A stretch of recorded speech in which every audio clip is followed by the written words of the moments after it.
कहते हैं कि यह देश कृषि प्रधान देश है, लेकिन मैं शुरू से ही कहता रहा हूं कि यह देश कृषि प्रधान नहीं है। यह देश जाति प्रधान देश है, क्योंकि कृषि योग्य भूमि सभी लोगों के पास नहीं है। लोगों में एक भ्रम फैलाया जा रहा है कि सभी लोग हिंदू हैं। हिंदू सभी नहीं हैं।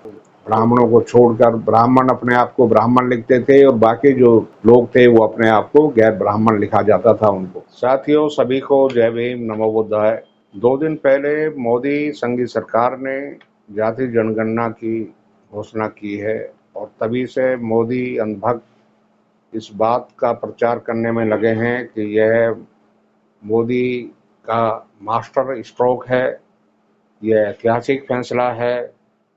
क्योंकि अब जनता 10-11 साल के मोदी शासन को समझ चुकी है कि मोदी या संघी मानसिकता के लोग जब इस देश में चाहे आम चुनाव हों, चाहे प्रदेशों के चुनाव हों, जब ये चुनाव नज़दीक आते हैं तो धार्मिक ध्रुवीकरण के लिए, जातिगत ध्रुवीकरण के लिए कुछ न कुछ ऐसी रचना और षड्यंत्रों का निर्माण करती है जिससे लोग उसमें फंसकर संघियों के पाले में वोट डालने का काम करें। सभी आम जनता संघियों के इसी जाल में फंसती रही है और इसी जाल में फंसकर निरंतरता के साथ मोदी संघी मानसिकता के लोगों को सत्ता में बनाए हुए है। चूंकि ये जो अति पिछड़ी जातियां हैं, ये वैसे तो सभी अपने आप को हिंदू मानती हैं, लिखती हैं, लेकिन इसमें भी कुछ एक ऐसी जातियां हैं जिनको विरासत में कुछ नहीं मिला है। वो भूमिहीन भी हैं, वो संसाधनहीन भी हैं। उनके पास न व्यापार है, न संस्थान है और न औद्योगिक काम धंधे हैं। लेकिन फिर भी ये धर्म का काम ऐसा है, ये ऐसा अफीम का नशा है कि ये जो भी इसको चख लेता है ये छूटता नहीं है। कहते हैं कि यह देश कृषि प्रधान देश है, लेकिन मैं शुरू से ही कहता रहा हूं कि यह देश कृषि प्रधान नहीं है। यह देश जाति प्रधान देश है, क्योंकि कृषि योग्य भूमि सभी लोगों के पास नहीं है। इसमें अधिक संख्यक लोग तो भूमिहीन ही हैं।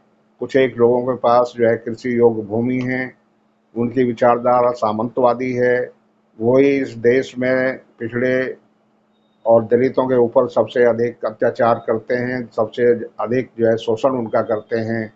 हालांकि ये सभी ब्राह्मणी वर्गीकरण के अनुसार शूद्र माने जाते हैं, गिने जाते हैं, लेकिन सभी धर्म के आधार पर, जाति के आधार पर, अपने आप को पारस्परिक श्रेष्ठता के आधार पर अलग दिखाकर, अलग बताकर, कर्मिक ऊंच नीच के आधार पर एक दूसरे को नीचा या ऊंचा मानते हैं।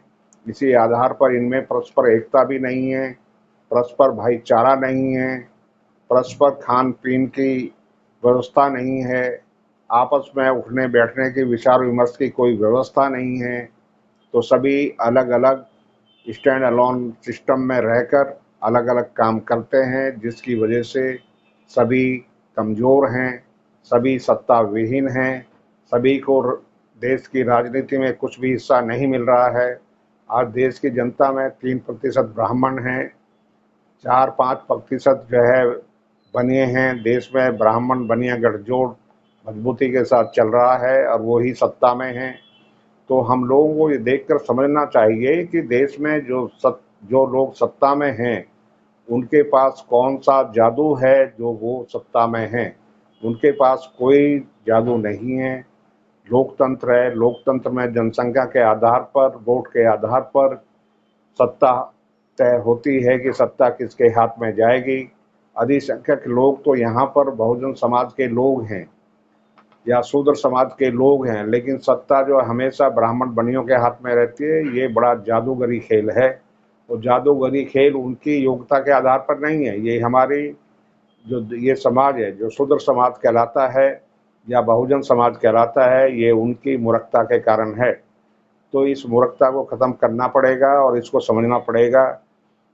अभी जातीय जनगणना होने वाली है, तो इसका डिमांड तो बहुत दिनों से चल रही थी।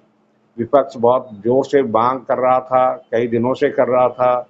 और बहुजन समाज के महानायक माननीय साहब काशीराम जी तो 1980-90 के दशक से ही ये डिमांड कर रहे थे कि जितनी जिसकी संख्या भारी उतनी उसकी हिस्सेदारी, सत्ता में उनकी उतनी हिस्सेदारी होनी चाहिए जितनी जिसकी संख्या है।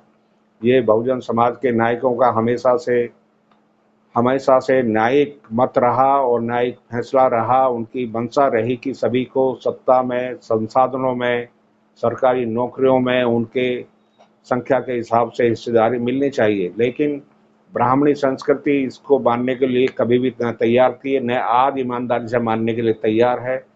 हाँ, कुछ चुनाव जीतने के लिए मोदी सरकार ने जरूर इसकी घोषणा की है, पर किस हद तक ये ईमानदारी के साथ पूरी होगी उसका नहीं पता है, क्योंकि शायद इस घोषणा से वो सबसे पहले जो है बिहार का चुनाव जीतने की कोशिश करेगी, बिहार के बाद जो है फिर बंगाल का चुनाव कोशिश करेगी, और जब तक भी जनगणना कागजों पर ही चलती रहेगी, पूरी नहीं हो पाएगी।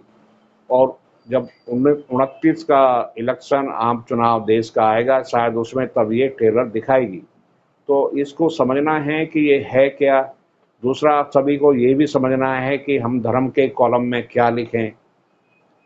हमारा सजेशन है कि हमारा ये मत है, सभी जागरूक भाई बहनों के लिए ये हमारी सलाह है कि बाबा साहब डॉक्टर अंबेडकर ने 1930, 31, 32 में जो ब्रिटिश शासन के दौरान गोल मेज सभाएं हुई थी, उसमें यह स्पष्ट रूप से गांधी को बता दिया था कि नहीं, वो हिंदू नहीं है। अगर वो हिंदू होते तो उनको जो है समान माना जाता, उनके साथ व्यवहार हिंदुओं जैसा ही किया जाता, लेकिन उनके साथ ऐसा व्यवहार नहीं होता है।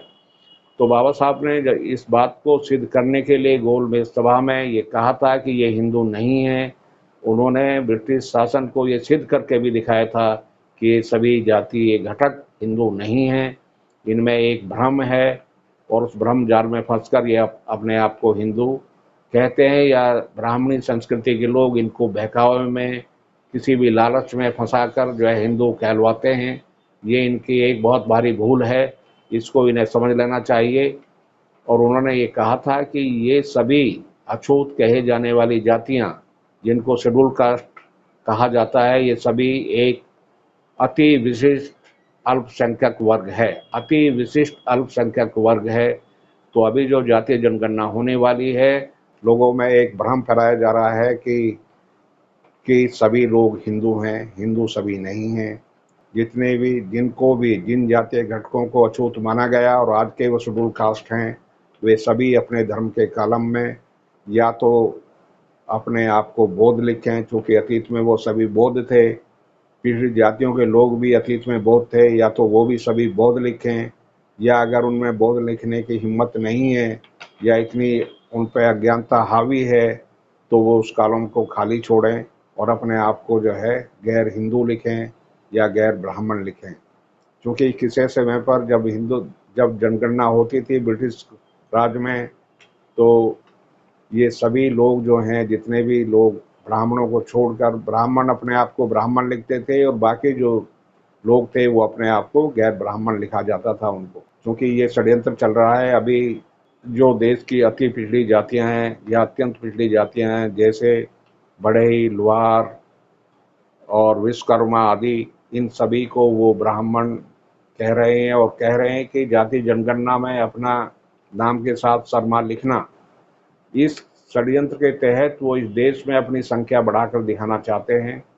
अगर ये षड्यंत्र जो है इस जनगणना में सफल हुआ, तो उसमें अधिक लाभ जो है इन ब्राह्मणों को ही मिलेगा। आपको कुछ मिलने वाला नहीं है। जिनके पास ना आज व्यापार है, ना उद्योग धंधे हैं, ना व्यापार धंधे हैं, ना किसी तरह की संस्थाएं हैं, वो सभी तरह से नंगे भूखे हैं। रोजगार नहीं है उनके पास, शिक्षा के संस्थान उनके पास नहीं है। तो इसे देखते हुए सभी जाति जनगणना के कॉलम में अपने आप को हिंदू ना लिखें। तो ये अब मौका है, अगर जातीय जनगणना होती है तो उसको सटीक तरीके से कराएं, अपने समाज के सभी जातीय घटकों को जागरूक करें, प्रशिक्षित करें, आपस में विचार विमर्श करें, और ये एक दूसरे को बताकर इस बात को फैलाएं, प्रचारित करें, प्रसारित करें कि ब्राह्मणों के बहकावे में न आए। कोई भी लुहार, कोई भी बढ़ई, कोई भी विश्वकर्मा अपने आप को ब्राह्मण न लिखे। समाज के जो सामाजिक संगठन हैं, जो जातीय संगठन बने हुए हैं, उनकी ये विशेष रूप से ड्यूटी बनती है कि वे अपने समाज के जातीय घटकों को जागरूक करें, इसी के साथ सभी को जय भीम, नमो बुद्धाय और ब्राह्मणों